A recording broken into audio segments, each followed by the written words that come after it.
नए वर्ष में जितने भी 60 प्लस या उससे अधिक उम्र के लोग हैं, सभी की जिंदगी अब आसान होने जा रही है, क्योंकि अब इन्हें ना तो बैंक का चक्कर लगाना पड़ेगा और ना ही साइबर कैफे या किसी सीएससी सेंटर का। चाहे बात आधार अपडेट की हो, ई केवाईसी की हो, फिर किसी भी तरह की लिंकिंग की ही क्यों ना हो, हर एक समस्या का समाधान अब आप घर बैठे कर सकते हैं। तो तैयार हो जाइए, जितने भी किसान पेंशन धारक हैं या फिर सभी के लिए एक बहुत बड़ा अपडेट सामने आया है, जहां पर सभी पेंशन धारकों को 31 जनवरी 2026 से पहले ये 3 काम करना बेहद जरूरी है, ताकि उनका पेंशन लाभ लगातार मिलता रहे। नमस्कार दोस्तों, स्वागत है आपका विद्या धाम चैनल में। दोस्तों, आज हम बात करने वाले हैं उन 3 महत्वपूर्ण कामों के बारे में जो आपको 31 जनवरी से पहले जरूर पूरे करने हैं, ताकि आपकी पेंशन में कोई रुकावट ना आए। वीडियो को अंत तक बने रहिएगा, क्योंकि हम आपको पूरी जानकारी स्टेप बाय स्टेप एक एक करके सब कुछ बताने वाले हैं। आगे बढ़ने से पहले वीडियो को लाइक जरूर कर दीजिएगा और जितने भी अपने जानने वाले, आपके जानने वाले 60 वर्ष या उससे अधिक उम्र के लोग हैं, उनके साथ इसे शेयर जरूर करिएगा, ताकि यह जानकारी उन तक भी आसानी से पहुंच सके और वो किसी परेशानी से बच सकें।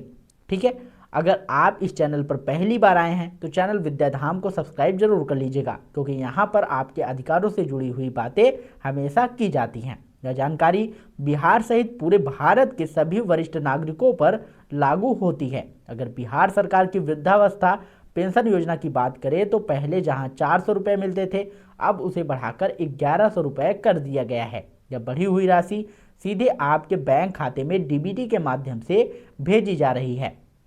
लेकिन इस लाभ को लगातार पाने के लिए सरकार समय समय पर केवाईसी, आधार लिंकिंग और सत्यापन अनिवार्य कर रही है, ताकि सही और पात्र व्यक्ति तक ही यह सुविधा पहुंचे। साफ तौर पर कहा गया है कि अगर आपको पेंशन का लाभ चाहिए तो केवाईसी अनिवार्य है। तय समय पर केवाईसी नहीं कराने पर पेंशन भुगतान रोक दिया जाएगा और आपके खाते में 1100 रुपये की राशि क्रेडिट नहीं होगी। अच्छी खबर यह है कि यह पूरी प्रक्रिया पहले से कहीं ज़्यादा आसान कर दी गई है। पहले केवाईसी या आधार लिंकिंग के लिए बैंक और सीएससी सेंटर के चक्कर लगाने पड़ते थे, लेकिन अब यह काम घर बैठे भी हो सकता है। पहले नियम यह था कि वरिष्ठ नागरिकों को 5 साल में एक बार सत्यापन कराना होता था, लेकिन नए नियम के अनुसार अब हर साल केवाईसी अनिवार्य कर दी गई है। यह व्यवस्था कुछ हद तक सरकारी कर्मचारियों के लिए लाइफ सर्टिफिकेट जैसी है, जहां हर साल यह प्रमाण पत्र देना होता है अब आप जीवित हैं। केवाईसी आप सीएससी यानी कि कॉमन सर्विस सेंटर्स पर भी करवा सकते हैं और यह प्रक्रिया पूरी तरह निःशुल्क है।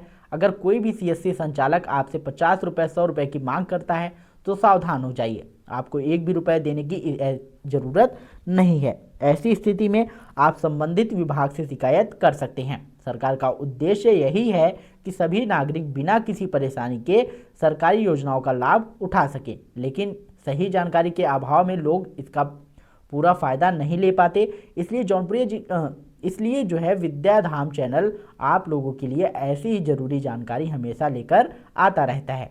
कई बार ऐसा होता है कि बैंक या सीएससी में कहा जाता है कि सर्वर डाउन है या बहुत भीड़ है। ऐसी स्थिति में घबराने की जरूरत नहीं है, आपके पास अभी समय है। अंतिम तिथि 31 जनवरी 2026 तक तय की गई है, लेकिन बेहतर यही है कि आप जल्द से जल्द अपनी केवाईसी पूरी करा लें। बैंक खाता केवाईसी सभी वरिष्ठ नागरिकों के लिए जरूरी है, चाहे खाता सरकारी बैंक में हो, प्राइवेट बैंक में हो, ग्रामीण बैंकों में हो। अगर केवाईसी अपडेट नहीं हुआ तो आपका खाता फ्रीज हो सकता है और लेन देन बंद हो जाएगा।